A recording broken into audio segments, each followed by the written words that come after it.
Hello guys, আসসালামু আলাইকুম। কেমন আছেন? আমি আসলাম আমার গ্রামের বাড়িতে আসে দেখলাম এখানে এই ভাইরা অনেক কষ্ট করে তরমুজ ক্ষেত, এখানে আইসে দেখলাম ভালো ভালো যে তরমুজ, এই যে কত সুন্দর সুন্দর ডগা ডগা তরমুজ। ভাই এবার ভাই একটুখানি আপনি আমার সাথে কথা বলেন। এখন এই বর্তমানে যে এই যে তরমুজ যেভাবে দেখতেছি, এতে আপনি কি আশাবাদী?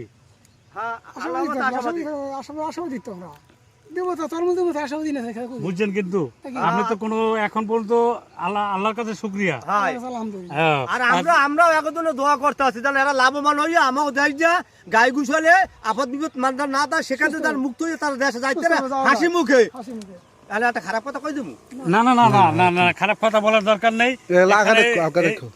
এই কৃষক ভাইরা তারা বলতিছে এদের বাড়ি আমাদের দেশে না, কিন্তু এরা বিদেশি মেহমান। প্রিয় দর্শক, এটা হলো মির্জাগঞ্জ উপজেলা, পটুয়াখালী জেলা এবং মির্জাগঞ্জ থানা গ্রামে, বাজিতা গ্রামে এটা এই তরমুজ খেতি এই ভাইরা তৈরি করছে।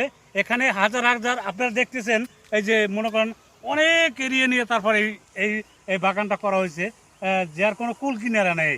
এই দিন রাত 24 ঘন্টা এই লোকেরা খাটার পরে, এই পরিশ্রম করার পরে এই আপনাদের জন্য এই যে দেখাচ্ছি, দেখেন কত সুন্দর সুন্দর তরমুজ, এই যে দেখতে পাইতেছেন আপনারা, খুব খুব সুন্দর, খুব সুন্দর।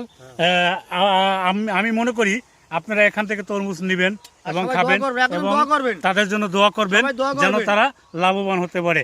আল্লাহ হাফেজ, খোদা হাফেজ।